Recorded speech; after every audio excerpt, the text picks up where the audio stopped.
வணக்கம் viewers, welcome to Tamil Mojo. 33 வருடத்திற்கு முன் காணாமல் போன கடற்கரை மீண்டும் புதிதாய் தோன்றிய விசித்திரத்தை பற்றின சில சுவாரஸ்யமான தகவல்களை தான் இப்பொழுது தமிழ் மோஜோவில் நாம் காண இருக்கிறோம். அயர்லாந்து தீவில் 33 ஆண்டுகளுக்கு முன்னர் ஏற்பட்ட சூறாவளி காற்றால் கடற்கரையின் மணற்பரப்புகள் கடலுக்குள் அடித்து செல்லப்பட்ட நிலையில் தற்பொழுது மீண்டும் மணல் பரப்புகள் உருவாகியுள்ளது ஆச்சரியத்தை ஏற்படுத்தியுள்ளது. அயர்லாந்தில் அச்சிலிஸ் தீவு என ஒரு அமைதியான தீவு உள்ளது. இங்கு கடந்த 5000 ஆண்டுகளுக்கு முன்பிருந்தே மக்கள் வாழ்ந்து வருகிறார்கள். இந்த பகுதியின் மொத்த ஜனத்தொகையே 3000 தான். ஆனால் பல்வேறு இடங்களிலிருந்து சுற்றுலாவாசிகள் இங்கு அதிகம் வந்து செல்கிறார்கள். அச்சிலிஸ் தீவு அமைதிக்காகவும் இயற்கை சூழ்ந்த பகுதிகளுக்கும் பெயர் போனது.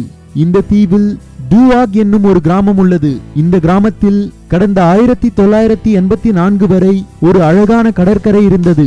அந்த வருடத்தில் அடித்த ஒரு பெரும் சூறாவளியில் கடற்கரையில் இருந்த மொத்த மணற்பரப்பும் கடலுக்குள் அடித்து செல்லப்பட்டது. அதன் பின்னர் அந்த பகுதியில் வெறும் பாறைகள் மட்டுமே இருந்தன.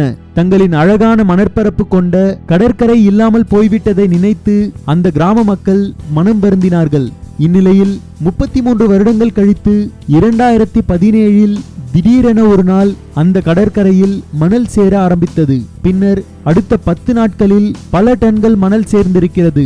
இந்த மணல்கள் எல்லாம் சேர்ந்து 300 மீட்டர் நீளத்திற்கு புதிய கடற்கரையை உருவாக்கியுள்ளது.